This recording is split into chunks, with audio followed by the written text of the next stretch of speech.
కూడా గలతీ పత్రిక 5వ అధ్యాయం మొదటి వచనం నుంచి మనం మొదటి వచనాన్ని చదువుదాం. ఈ స్వాతంత్రం అనుగ్రహించి క్రీస్తు మనలను స్వతంత్రులుగా చేసి ఉన్నాడు. హల్లెలూయా. యేసు క్రీస్తు మనలను స్వతంత్రులుగా చేసి ఉన్నాడు అని వాక్యం. హల్లెలూయా. ఎట్లా చేసిండట? స్వతంత్రులు అంటే బానిసత్వం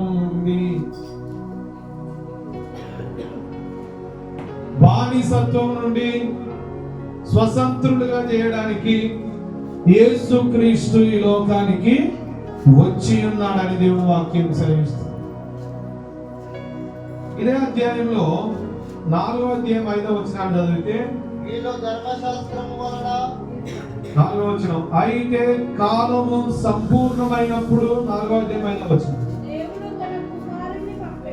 దేవుడు తన కుమారుణ్ణి పంపెను, ఆయన స్త్రీ యందు పుట్టి మనము దత్తపుత్రములు కావాలని ధర్మశాస్త్రమునకు లోబడిన వారందరినీ విమోచించుటకై ధర్మశాస్త్రమునకు లోనైన వాడాయను. హల్లెలూయా. కాలము జాగ్రత్తగా, కాలము సంపూర్ణమైనప్పుడు దేవుడు ఒక కుమారుణ్ణి పంపిండు. ఆ కుమారుడే యేసుక్రీస్తు. ఆ యేసుక్రీస్తు చేసిన పని ఏంటంటే ఆయన స్త్రీ యందు పుట్టి ధర్మశాస్త్రమునకు లోబడిన వారిని అనండి గట్టిగా. ధర్మశాస్త్రము ఎవరి ద్వారా ఇవ్వబడిందంటే మోషే ద్వారా ప్రజలకు ధర్మశాస్త్రము ఇవ్వబడింది. అందరు నా వైపు చూస్తూ 15-20 నిమిషాలు మాత్రమే ఎక్కువ టైము. పిల్లలు మంచి వాచ్ కొనుకొచ్చారు, గోడ గడియారం కొనుకొచ్చారు. దేవుడు వారిని దీవించుగా. అన్ని కనబడదు, నాకే కనబడుతుంది. హల్లెలూయా. టైం ఎప్పుడు అయిపోతుందని దాన్ని చూడకండి. నాకు మీకు కూడా అప్పుడప్పుడు చూసుకోవడానికి మంచిది. ఇక్కడ అంటా ఉన్నాడు, కాలము సంపూర్ణమైనప్పుడు దేవుడు ఒక కుమారుని పంపిండు. ఆ కుమారుడు వచ్చి మనకేం చేసినాడంటే ధర్మశాస్త్రమునకు లోబడిన వారిని అనండి విడిపించుటకు, విమోచించుటకు యేసు ప్రభు ఈ లోకానికి వచ్చింది. ఈరోజు రాజ్యాంగం వచ్చింది. ఆ రాజ్యాంగాన్ని బట్టి ఈరోజు పండుగ చేసుకుంటున్నాం. కానీ ఆ రాజ్యాంగానికి లోబడిన వారు మాత్రమే మంచి జీవితాన్ని జీవిస్తారు. కానీ ఆ రాజ్యాంగం అంటే మనకు దేవుడు ఇచ్చిన ధర్మశాస్త్రము, దేవుడు మనకిచ్చిన ధర్మశాస్త్రము అది ఏం చేస్తా ఉందంటే పాపం అంటే ఏంటిదో చెప్తా ఉంది. పాపం అంటే ఏంటో చెప్పి మనలను పాపులుగా చూపించి పాపానికి కలుగుతున్న ఆ శిక్ష, ఇంకొకటి పాపము లో నుండి దేవుడు మనకి ఏ రీతిలో విమోచన కలగజేస్తాడో ఆ ధర్మశాస్త్రములో రాయబడి ఉంది. అదే రీతిగా దేవుని పిల్లలారా, ధర్మశాస్త్రాన్ని దేవుడు మనకి ఇచ్చిండు. కానీ వాక్యంలో ఉన్నట్టుగా ధర్మశాస్త్రములో ఉన్న ఆజ్ఞలన్నిటినీ అందరూ చెప్పండి. ఇది ఒక్క మొదటిగా మాటలో అర్థమైతే అని మాట్లాడమైంది. ధర్మశాస్త్రములో ఉన్న ఆజ్ఞలన్నిటినీ మనము చేస్తే తప్ప మనము నీతిమంతులము కాలేము. దాదాపు 615 వరకు ఆజ్ఞలు ఉన్నాయని మనకు బైబిల్ పండితులు చెప్తా ఉంటారు. ఎన్ని ఆజ్ఞలు చెప్పండి గట్టిగా. 615 వరకు ఆజ్ఞలు ఉన్నాయి. ఈ 615 ఆజ్ఞలు మనం పాటిస్తేనే నీతిమంతులు. దానిలో ఒక్కటైనా మనం తప్పిపోతే దేవుని పిల్లలారా మనం నీతిమంతులము కాలేదు. అందరూ నా తలను పైకి చూడండి. 615 ఈ వాగ్దానాలను మనం నెరవేరిస్తేనే నీతిమంతులు, లేకపోతే నీతిమంతులము కాలేదు. మరి దాన్ని చేసే ఓపిక మనకుందా అని అంటే, కొత్త నిబంధన ప్రకారం దేవుణ్ణి ప్రేమించు, నిలువలని పొరుగు వారిని ప్రేమించు అనే మాటనే రెండే విషయాలు చేయలేకపోతున్నాం. ఆ 615 ఆ ఆజ్ఞలను పాటించడానికి దేవుని పిల్లలారా మనము దానిలో చేయలేక ఫెయిల్ అయిపోతున్న సమయాల్లో ఆ ధర్మశాస్త్రానికి లోబడిన మనందరినీ ఆయన విడిపించడానికి యేసు ప్రభు ఈ లోకానికి వచ్చి ఉన్నాడు. హల్లెలూయా, హల్లెలూయా. ఆ ఆజ్ఞలన్నింటినీ మనం చేయలేని వారంగా ఉన్నాం, కానీ దేవుడే వాటిని పాటించి, దేవుడే వాటిని మన కొరకు చేసి మన పక్షంగా జయాన్ని దేవుడు మనకి ఇచ్చినాడు. కాబట్టి మనము ధర్మశాస్త్ర సంబంధమైన ఆ దానిలో నుండి మనం విడిపించబడి ఈరోజు స్వేచ్ఛగా ఆయనను ఆరాధించుకునే భాగ్యములోనికి దేవుడు మనల్ని తీసుకొని వచ్చుండగా సభలు కూడా దేవుడు మనకి. హల్లెలూయా, హల్లెలూయా. మనల్ని ఎక్కడెక్కడ నుండి ఆయన విమోచించిండో మన వాక్యంలో చూద్దాము. మొట్టమొదటిగా ద్వితీయోపదేశ కాండం 9వ అధ్యాయం 26వ వచనాన్ని చదువుదాం. ఆయన ఎక్కడి నుంచి మనల్ని విమోచించిండో అనే విషయాన్ని. నేను యెహోవాను ప్రార్థించుచు ఇలాగ చెప్పితిని, ప్రభువా యెహోవా, నీవు నీ మహిమ వలన విమోచించి బాహుబలము వలన ఐగుప్తులో నుండి రప్పించిన నీ స్వాస్థ్యమైన జనమును. చాలు, ఇక్కడ ఏమంటున్నాడంటే, నీవు నీ మహిమ వలన విమోచించిన బాహుబలం వలన ఐగుప్తులో నుండి రప్పించిన నీ స్వాస్థ్యమైన జనము. హల్లెలూయా. దేవుడు మొట్టమొదటిగా దేవుని పిల్లలారా చెర నుండి, అంటే ఐగుప్తు బానిసత్వం నుండి దేవుడు మనలను విడిపించినట్లుగా దేవుడు వాక్యం సెలవిస్తుంది. బానిసత్వం నుంచి మనండి ఐగుప్తు యొక్క బానిసత్వం నుండి దేవుడు మనల్ని విమోచించినాడు. కాబట్టి ఈ రోజు మనము ఆ రోజు దేవుని ప్రజలైన ఇశ్రాయేలీయులు వారిలో నుండి దేవుడు మన జీవితానికి ఆయన కృపను చూపించి ఈరోజు ఆ రోజు మోషే ద్వారా ప్రజలను విడిపించినట్లుగా ఈ రోజు క్రీస్తు ద్వారా చెర నుండి మనలను విడిపించి బ్రతికించిన గొప్ప దేవునికి గట్టి చప్పట్లు కొట్టి హల్లెలూయా, హల్లెలూయా. మొదటి విషయము, చెర నుండి దేవుడు మనకి ఏం కలగజేసిందంటే విమోచన కలగజేసి. రెండో విషయం చదువుదాం. 2వ సమూయేలు గ్రంథం 7వ అధ్యాయం 23వ వచనం. సమూయేలు 2వ గ్రంథం 7వ అధ్యాయం 23.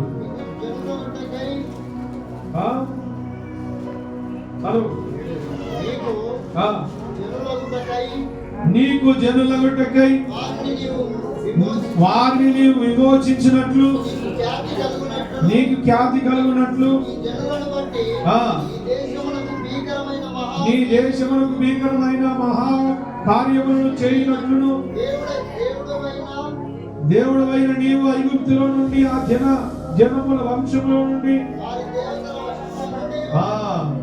నీవు విమోచించిన ఇశ్రాయేలీయులను బట్టి నీ జనుల బట్టి జనము లోకమందు మరి ఎక్కడనున్నది. హల్లెలూయా. చదవగట్టిగా. మొదటిది, చెర నుండి దేవుడు మనల్ని విమోచించుండు అని చెప్పండి గట్టిగా. చెర నుండి దేవుడు మనల్ని విమోచించుండు. రెండోదంటా ఉన్నాడు, వారి యొక్క దేవతల వశములో నుండి, వారి యొక్క దేవతల వశములో నుండి దేవుడు మనలను విడిపించి విమోచించిండు. కాబట్టి ఈ విమోచన మనము పొందుకొని ఈరోజు స్వేచ్ఛగా ఈ లోకంలో బ్రతుకుతున్నాం. హల్లెలూయా. మూడో విషయం చదువుతాం. యోబు గ్రంథం 33వ అధ్యాయం 28వ వచనం. 33:28. ఆ కూపములోనికి దిగిపోకుండా నా ప్రాణమును ఆయన విమోచించి ఉన్నాడు, నా జీవము వెలుగును చూచుచున్నది. హల్లెలూయా.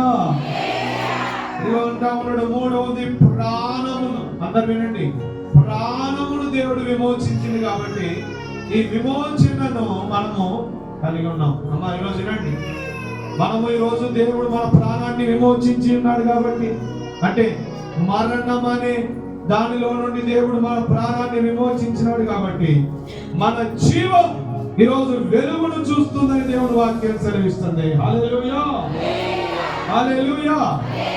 మొదటిది చెర నుండి విడుదల, రెండవది వారి దేవతల నుండి విడుదల, మూడవది మన ప్రాణమును దేవుడు విమోచించినట్లుగా దేవుని వాక్యం సెలవిస్తా ఉంది.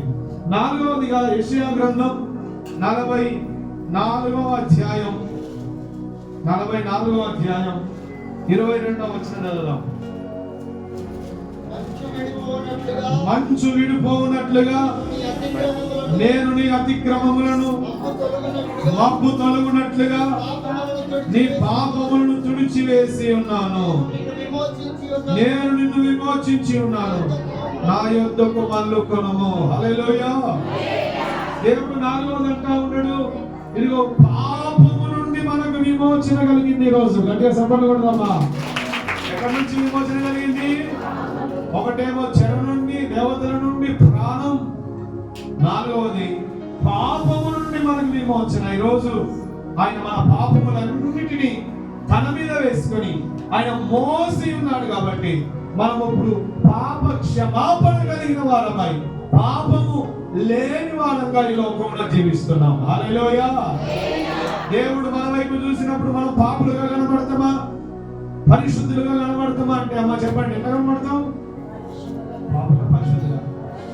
ఎందుకు పరిశుద్ధులుగా కనబడతాం అంటే ఆయన దగ్గరికి వచ్చి మన పాపములను ఒప్పుకొని విడిచిపెట్టి ప్రభాని రక్తమును కడిగి శుద్ధి చేయమంటే ఆయన మన కొరకు వధించబడిన గొర్రె పిల్లగా ప్రాయశ్చిత్తాన్ని చేసి ఉన్నాడు కాబట్టి మన పాపములన్నిటినీ కడిగి శుద్ధి చేసినాడు కాబట్టి ఈరోజు మనం ఆయన దృష్టికి ఇదిగో పాపులముగా కాకుండా పరిశుద్ధులముగా కనబడడానికి కారకులు మన నీతి కాదు కానీ దేవుని పిల్లలారా, అది దేవుడు మన కొరకు చేసిన ప్రాణ త్యాగం, ఆయన రక్తమే మన పాపానికి విమోచనను కలుగజేసింది. హల్లెలూయా. 4 విషయాలు చెప్పుకున్నాం. ఒకటి చెర నుండి విడుదల, రెండవది దేవతల నుండి, మూడవది ప్రాణమును విమోచించిండు, నాలుగవది పాపము నుండి దేవుడు మనలను విడిపించిండు. తర్వాత 5వ చూద్దాం. గలతీ పత్రిక 3వ అధ్యాయం 13వ వచనం. గలతీ పత్రిక 3వ అధ్యాయం 13వ వచనం.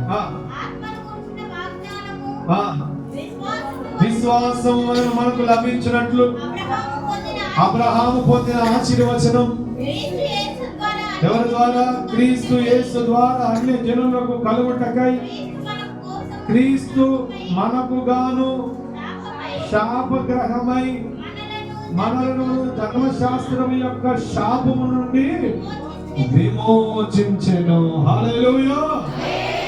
4వది అంటా ఉన్నాడు, శాపము నుండి విమోచన. 5వది ఎక్కడి నుంచి విమోచన? మా నాలుగు చూసి చెప్పాడు. ఎక్కడి నుంచి విమోచించాడు దేవుడు?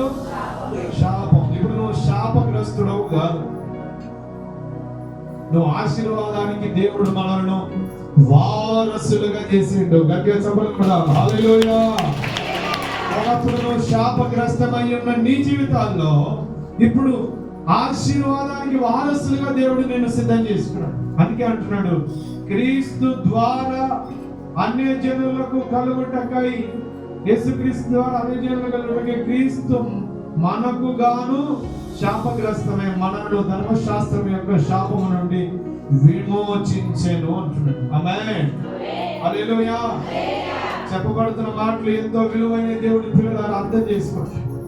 6వది మనం చదువుకుందాం. తీతు పత్రిక 2వ అధ్యాయం 14వ వచనాన్ని చదివితే అక్కడ ఒక మాట ఉంటుంది. తీతు పత్రిక, తీతుకు రాసిన పత్రిక, ఆయన సమస్తమైన దుర్నీతి నుండి మనలను విమోచించెను. మొదటిదేమో చెర నుండి విడుదల, చెప్పండి అందరు గట్టిగా. రెండవది దేవతల నుండి, మూడవది మన ప్రాణానికి విమోచన. 4వది పాపము నుండి విమోచన. 5వది శాపము నుండి విమోచన. 6వ విషయము సకల దుర్నీతి. చెప్పండి అందరూ గట్టిగా, సకల దుర్నీతి. ఈ దుర్నీతి నుంచి మనకు విడుదలనిచ్చి మన జీవితాల్లో ఇంత గొప్ప కృపను చూపించిన ఆ దేవాది దేవునికి మహిమ కలుగును గాక. హల్లెలూయా, హల్లెలూయా. ఈ 6 విషయాలు దేవుని పిల్లలారా క్రీస్తు ద్వారా మనకు అనుగ్రహించబడ్డాయి. ఎవరి ద్వారా? దేవుని ద్వారా మనకు అనుగ్రహించబడ్డాయి. ఈ స్వాతంత్రం ఒక రకంగా చెప్పుకోవాలంటే వాటిలో నుండి బానిసలుగా ఉంటున్న మన జీవితాల్లో దేవుడు వాటి నుంచి విడిపించి విమోచించింది. ఇప్పుడు ఒకటి చెర నుండి, వారి దేవతల నుండి, ప్రాణమును, తర్వాత 4వది పాపము నుండి, 5వది శాపము నుండి, 6వది సకల దుర్నీతి నుండి దేవుడు మనల్ని విడిపించి మనల్ని స్వతంత్రులుగా దేవుడు చేసిండు. హల్లెలూయా. ఇప్పుడు పాపము నీ మీద ఏలుబడి చేయరు, శాపము నీ మీద ఏలుబడి చేయరు. సకల దుర్నీతి నుండి దేవుడు మనల్ని పరిశుద్ధపరిచిండు. నీ ప్రాణము పోతుందనే భయం లేదు ఈరోజు, ఎందుకంటే నీ ప్రాణాన్ని కూడా విమోచించిండు. తర్వాత ఏ దుష్టుడు నిన్ను ముట్టుకోవడానికి వీలు లేదు. తర్వాత చెరాని అనుభవంలో నుండి ఇదిగో బయటికి నిన్ను దేవుడు రప్పించి నీకు స్వేచ్ఛ జీవితాన్ని ఈ 6 విషయాల్లో దేవుడు మనకి ఇచ్చిండు. ఆమేన్, హల్లెలూయా. మనం ఈ 6 విషయాలు మనకి ఇచ్చిన ఈ గొప్ప దేవుడు మనకొక స్వాతంత్రం పొందబోవడం, స్వాతంత్రం ఉంది. ఆ స్వాతంత్రం ఏంటిదంటే మహిమ గల స్వాతంత్రం. చెప్పండి అందరూ గట్టిగా. వీటి నుంచి విడిపించింది కానీ ఇంకొకటి మనము స్వతంత్రించుకోబోతున్నది ఒకటి ఉంది. ఏంటిది ఆ స్వాతంత్రం అని అంటే రోమపత్రిక 8వ అధ్యాయం 20వ వచనం చదివితే, చదవండి ఒకసారి. మనం పొందబోయే స్వాతంత్రం ఇవి దేవుడు మనకిచ్చాడు. రోమా 8:20. సృష్టి నాశనమునకు లోనైన ధ్యాసంలో నుండి విడిపించబడి దేవుని పిల్లలు పొందబోవు. అందరూ వినండి. దేవుని పిల్లలు పొందబోవు మహిమగల స్వాతంత్రము పొందుదును అన్న నిరీక్షణ కలదై స్వేచ్ఛగా గాక దానిని లోపరుచుకున్న వారి మూలంగా మాయకు లోపరుచుకున్నాం. హల్లెలూయా. మనమందరం కూడా ఇగో ఈ 6 విషయాల నుంచి దేవుడు మనకు విమోచన ఇచ్చిండు. మనం వాటి నుండి స్వాతంత్రం పొంది బయటకు వచ్చినాం. కానీ మనం ఇంకొకటి స్వతంత్రించుకోబోతున్నాం. అదేంటిదంటే మహిమగల స్వాతంత్రం. అన్నట్టు గట్టిగా అందరూ మహిమగల స్వాతంత్రం. ఆ మహిమగల స్వాతంత్రం ఏంటిది అని అంటే పరలోకం. ఆ పరలోకాన్ని సొంతం చేసుకోవడానికి, స్వాతంత్రించుకోవడానికి మనము ఎక్కడున్నాం అంటే భూలోకంలో ఉన్నాం. ఎక్కడున్నాము ఇప్పుడు మనం అంతా? మన స్వాతంత్రం ఇంకెక్కడుంది? మనం స్వతంత్రించుకునే రాజ్యం ఇంకొకటి ఉంది. అది ఎక్కడుంది అని అంటే పరలోకం. దాన్ని మనం పొందాలి. ఈ లోక సంబంధమైన 6 విషయాల్లో నుండి మనకు విడుదల వచ్చింది, విమోచన వచ్చింది. కానీ మహిమగల స్వాతంత్రం ఉంది. ఏ స్వాతంత్రమో? మహిమగల. దానిని పొందుకోవడానికి దేవుని పిల్లలారా వాక్యం అంటా ఉంది.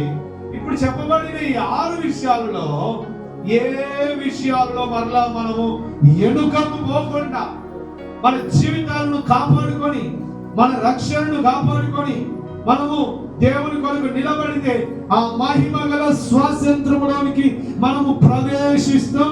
అందుకే వాక్యం అంటుంది దేవుని పిల్లలు పొందబోవు మహిమగల స్వాతంత్రము. హల్లెలూయా, హల్లెలూయా. ఆ మహిమగల స్వాతంత్రాన్ని పొందడానికి మనం ఏది చేయకూడదో ఆ విషయాలను మనము నేర్చుకోబోతున్నాం. మహిమగల స్వాతంత్రాన్ని పొందడానికి ఇదిగో మనల్ని 6 విషయాల్లో నుంచి దేవుడు మనల్ని విమోచించండు. మనము ఇంకా 5 విషయాలు నేను టకాటకి చెప్పేసి ప్రార్థన చేస్తా. ఎందుకంటే దేవుని పిల్లలాగా మహిమగల స్వాతంత్రం పొందాలంటే ఈ స్వాతంత్రం ఇచ్చిన ఆ దేవుడు మన జీవితాల్లో ఈ లోకంలో ఉన్న దినాలు మనం ఎట్లుండాలో ఆయన కోరుతున్న, ఏ రీతిగా ఉండాలని కోరుతున్నాడో, ఏ రీతిగా ఉండకూడదని కూడా మనల్ని హెచ్చరిస్తున్నాడో ఆ విషయాలను మనం గమనిద్దాం. చూడండి, 1 కొరింథీ పత్రిక 6వ అధ్యాయం 12వ వచనాన్ని చదువుదాం. 6:12.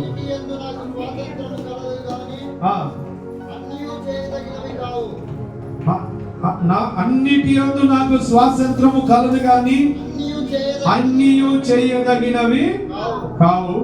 అన్నిటి యందు స్వాతంత్రం కలదు గాని నేను దేని చేతను లోబరచకొనబడలను.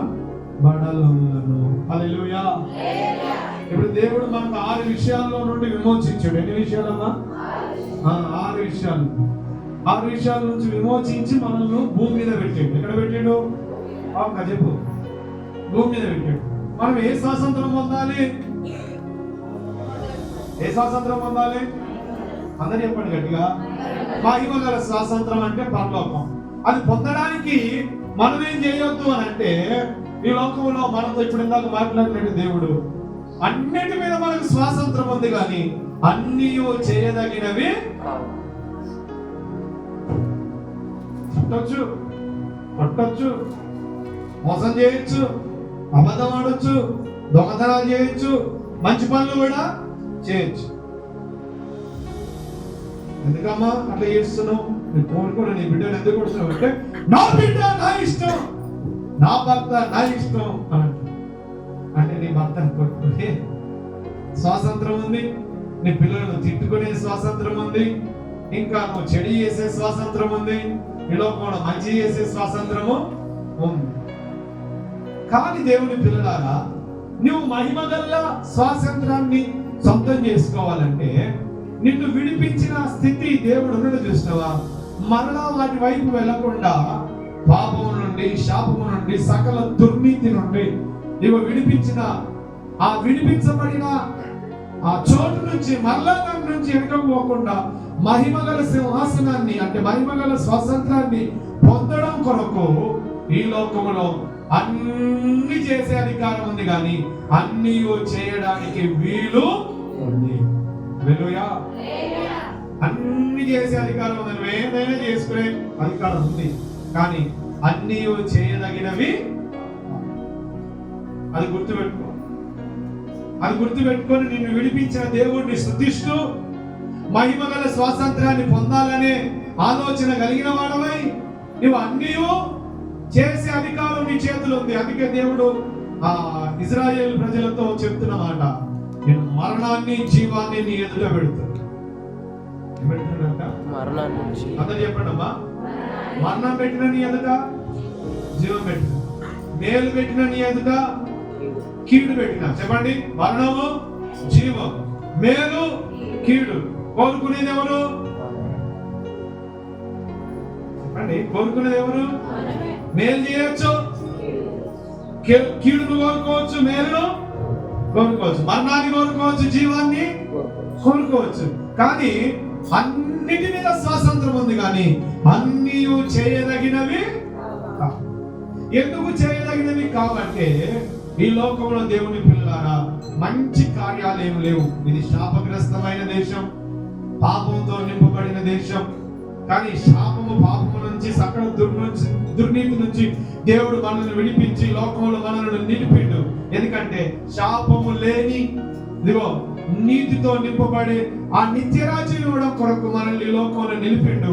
మనం పొందబోయే మహిమ గల స్వాతంత్రం కొరకు మరలా మనము కొన్ని విషయాల్లో మంచివే చేయాలి కానీ చెడు చేయకుండా అన్నిటి మీద మనకు స్వాతంత్రం ఉందని, అన్ని చేయడానికి వీల్లేదని దేవుడు మనతో మాట్లాడుతున్నాడు. కాబట్టి మనం అన్నిటిని చేయకుండా దేవుడు మనతో చెప్తున్న దేవుడు తన వాక్యంలో నుండి చెప్పబడుతున్న ప్రతి మాటను మనము చేస్తూ దేవుని పిల్లలారా ఆ దిశగా నడిపించబడితే మనం ఒకరోజు ఇదిగో ఈరోజు మనం స్వాతంత్రం పొందుకున్నామని, ఇదిగో మనం ఈరోజు స్వేచ్ఛగా మనం జీవిస్తున్నామని, రాజ్యాంగాన్ని పొంది ఉన్నామని సంతోషిస్తూ దాని ప్రకారం నడిపించబడకపోతే మనం ఎవరు కూడా వాటి యొక్క విలువను గ్రహించలేకపోతున్నాం.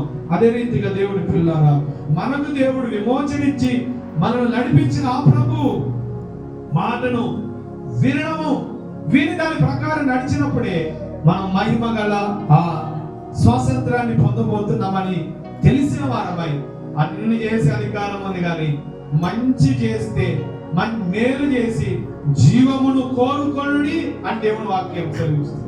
మనం మేలు చేస్తున్న వారంగా ఉండాలి. కానీ అన్ని చేసే అధికారం ఉంది, కానీ అన్ని చేయదగినవి. అందుకే మన చేతిలో అవి పెట్టి వెళ్ళిన దేవుడు ఏది కోరుకుంటావో మహిమ గల స్వాతంత్రం కావాలంటే నువ్వు మంచినే కోరుకోవాలని దేవుడు మనతో మాట్లాడుతున్నాడు. హల్లెలూయా. 8వ అధ్యాయం 9వ వచనం చదవండి. దీంట్లోనే 1 కొరింథీ 8:9 భోజనమును బట్టి భోజనమును బట్టి దేవుని ఎదుట మనము మెప్పు పొందము. తినకపోయినందున మనకు తక్కువ లేదు, తిన్నందున మనకు ఎక్కువ లేదు. అయినను మీకు కలిగి ఉన్న ఈ స్వాతంత్రం వలన బలహీనులకు అభ్యంతరము కలగకుండా చూసుకొనుడి. హల్లెలూయా. దేవుడు అంటా ఉన్నాడు, మొదటి విషయం, దేవుడు మనల్ని విడిపించి మహిమగల ఆ స్వాతంత్రాన్ని పొందబోతున్న మనము అన్నీ చేయదగినవి కావు. రెండవది అంటున్నాడు, ఇదిగో బలహీనులకు చదవండి, బలహీనులకు అభ్యంతరం కలగకుండా ఈ స్వాతంత్రం ఇచ్చిన దేవుణ్ణి మనము స్తుతించాలి. కానీ ఇదిగో బలహీనులను బలపరిచే వ్యక్తులంగా ఉండాలి. కానీ నీ ద్వారా ఒక వ్యక్తి ఆత్మ సంబంధంగా వెనుకబడుతున్నాడంటే అది ఎంతటి మంచి కార్యమైన అక్కడి నుంచి నువ్వు బయటికి రావడమే దేవుని యొక్క చిత్తం. హల్లెలూయా. చదవగట్టిగా హల్లెలూయా, హల్లెలూయా. బైబిల్లో మనందరికీ గిద్యోను తెలుసు. ఎంతమంది తెలుసు గిద్యోను? ఆ గిద్యోను దేవుడు తోడయ్యుండి యుద్ధంలో అతనికి విజయం ఇచ్చిన తర్వాత ఆ రోజు ఒక పని చేసిండు గిద్యోను. ఏంటంటే, మా మీ దగ్గర బంగారం ఉందా, మీ దగ్గర బంగారం ఉందా అని అందరిని అడిగిండు. ఆ రోజు అడిగితే ఒక బంగారాన్ని తీసుకొచ్చి మనిషి కొంచెం ఇస్తే ఆ వ్యక్తి యాజకులు ధరించే ఏపోదు అనే ఒక వస్త్రాన్ని, బంగారపు వస్త్రాన్ని చేసి పెట్టుకుంటే ఏమైంది తెలుసా దేవుని పిల్లలారా? అది బంగారంతో చేయబడింది కాబట్టి అది చేసి పెట్టుకున్న తర్వాత ఇంట్లో పెట్టుకుంటే ఈ ప్రజలు, తెలియలేని ప్రజలు ఏం చేశారంటే ఆ బంగారపు ఏపోదు దేవుడిని మొక్కడం మొదలుపెట్టారు. ఎవరైనా మొక్కిండు? దేవుడిని మొక్కడం మొదలు పెడితే ఈయన ఆ దేవుడిని మొక్కుతున్న దేవుడు కాదని తీసేయలేదు, అట్లే వచ్చాడు. అది ఇతడు చేసిన పాపానికి కారణమైంది. అతడు ఏదో రకంగా చేసింది కానీ అది దేవుడిని మొక్కకు అని మాట చెప్పలేదంటే తన ద్వారా ప్రజలు పాపులుగా మార్చబడ్డారు. దేవుడు మనకిచ్చిన స్వాతంత్రాన్ని బట్టి, దేవుడు మనల్ని విమోచించిన విమోచనను బట్టి బలహీనులకు, అది భోజనాన్ని బట్టే గాని ఇంకా క్రియలను బట్టే గాని దేనిని బట్టి గాని మనము ఇతరులకు అభ్యంతరంగా ఉండకుండా ఉండాలని దేవుడు కోరుతున్నాడు. హల్లెలూయా, హల్లెలూయా.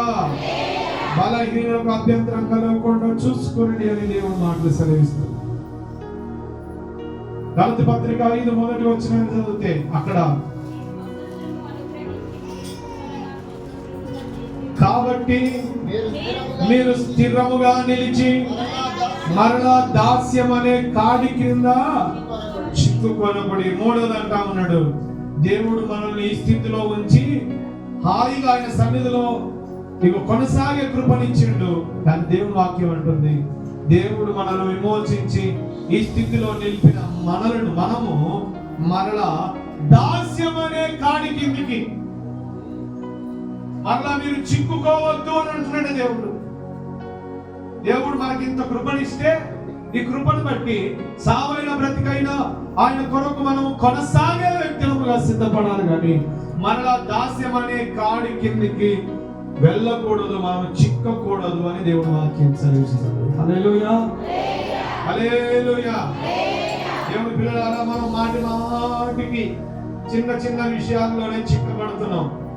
మనం శుక్రవారం కూడా విన్నాం, నీ నోటి మాటలే నిన్ను సిగ్గుపరిచినాయి. అందుకే వాక్యం అంటుంది, దేవుడు మనకు స్వాతంత్రం ఇచ్చిండు, మనకు విమోచన ఇచ్చిండు. ఈ విమోచన మహిమ గల స్వాతంత్రం పొందడం కొరకు సిద్ధపడాలి. కానీ వాక్యం అంటుంది మరలా దాస్యం అనే కాడి కింద చిక్కుకోవద్దు అంటున్నాడు. హల్లెలూయా. దేవుని బిడ్డలారా, మరలా మనము దాస్యం అనే కాడి కిందికి వెళ్ళొద్దు. దేవుడు మనల్ని విమోచించి ఇగో నిన్ను ఈ స్థితిలో నిలిపిన దేవుడు మరలా నువ్వు ఎక్కడికో వెళ్ళి నేను నా ప్రయత్నాలు చేసుకుంటా అంటే నీకు వీల్లేదు. వాక్యం అంటుంది ఒక్కసారి మనం ఆయన వెంబడించడం మొదలు పెడితే ప్రాణము పోయేంత వరకు ఆయనను వెంబడిస్తూ ఉండాలి. హల్లెలూయా. వాక్యం అంటుంది నాగటి మీద చెయ్యి వేసి వెనుకకు చూచువాడు నాకు పాత్రుడు కావైనా బ్రతికైనా ఆయన కొరకు బ్రతుకు కావాలంటే ఇదిగో మనకిచ్చిన ఈ స్వాతంత్రం మహిమగల స్వాతంత్రం పొందడం కొరకు దేవుని పిల్లలారా వాక్యం అంటుంది మరలా మీరు దానిలో చిక్కుకొనకుడి అంటున్నాడు. హల్లెలూయా. యాకోబు పత్రిక 1వ అధ్యాయం 25వ వచనం. యాకోబు రాసిన పత్రిక 1వ అధ్యాయం 25వ వచనం.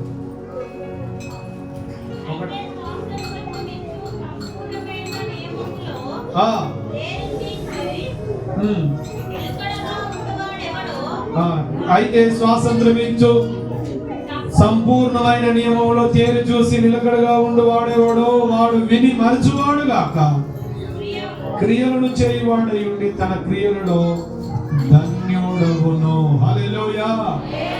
చదవండి గట్టిగా, హల్లెలూయా.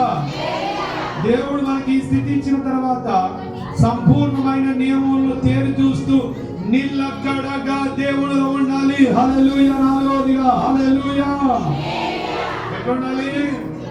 నిలకడగా మనము ఉండాలి స్వాతంత్రములో. హల్లెలూయా. కొంతమంది నిలకడ ఉండదు, కొందరు ఆత్మీయ స్థితిలో నిలకడ ఉండదు. ఊగిపోయే అనుభవాలు ఉంటాయి, పడిపోయే అనుభవాలు. అందుకే గాలి వాన దుమారం ఎన్నొచ్చినా మనము బండ మీద కట్టబడిన వారమై ఉండాలి. వాక్యము మీద క్రీస్తు మీద కట్టబడిన వారమై ఉంటే ఈ లోకంలో మనం ఎన్నటికీ పడిపోని వ్యక్తులుగా ఉంటాము. గట్టిగా సఫలం ఉంటాం. హల్లెలూయా. నిలకడగా నిలిచే వారంగా ఉండాలి. అమ్మ వినండి, చివరిగా యేసుప్రభు 12 మంది శిష్యుల్లో యూదా ఆ వ్యక్తి దేవుని దగ్గరికి వచ్చిండు, తన జీవితాన్ని మార్చుకున్నట్లే ఉన్నాడు. కానీ తను దేవునిలో నిలకడగా లేడు. ఎట్లా లేడమ్మా? నిలకడగా లేకుండా తన జీవితాన్ని నాశనం చేసుకున్నాడు. అందుకే వాక్యం అంటుంది మనము సంపూర్ణమైన నియమంలో తేరి చూసి నిలకడగా ఉండాలి. ఉన్నప్పుడే ఆ స్వాతంత్రానికి మనకు ఉపయోగమని దేవుడు వాక్యం సెలవిస్తుంది. పేతురు రాసిన మొదటి పత్రిక 2వ అధ్యాయం 16వ వచనం చదువుదాం.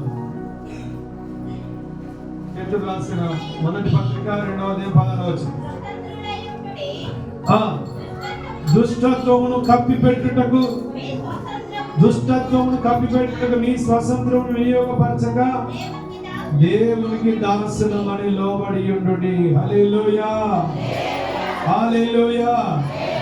వాక్యం అంటా ఉంది 5వది దుష్టత్వాన్ని కప్పిపెట్టుటకు దేవుడు మీకు ఇచ్చిన ఈ స్వాతంత్రాన్ని వినియోగపరచక దేవునికి లోబడి ఉండాలని దేవుని వాక్యం సెలవిస్తుంది. ఆమేన్. హల్లెలూయా. అందుకే చాలా చక్కగా ఈ మాటలు మీకు అర్థమైన వాళ్ళు దేవుని స్తోత్రం చెప్పండి. ఏమర్థమైంది? మనల్ని ఎన్ని విషయాల నుండి విమోచించండు? మొదటిది చెప్పండి, చెర నుండి దేవుడు విమోచన. రెండవది, మూడవది మన ప్రాణమును విమోచించండు. నాలుగవది పాపము నుండి. ఐదవది దేవుడు. ఆరవది సకల దుర్నీతి. వీటి నుంచి విడిపించి మనల్ని నిలిపి మనం ఇంకో స్వాతంత్రం పొందాలంటున్నాడు. ఏంటి ఆ స్వాతంత్రం అంటే మహిమగల స్వాతంత్రం. హల్లెలూయా.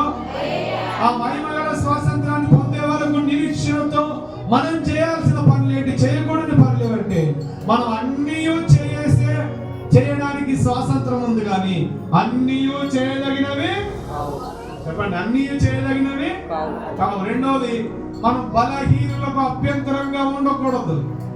బలహీనులకు అభ్యంతరంగా ఉండకూడదు. మూడవది అంటా ఉన్నాడు, మరలా మనం వెనుకకు వెళ్ళొద్దు, చిక్కుకోవద్దు. మరలా వెనుకకు వెళ్ళి చిక్కుకోవద్దు. నాలుగవది అంటా ఉన్నాడు, నీళ్ళ కడగా మనం నిలబడాలి దేవుళ్ళు. హల్లెలూయా.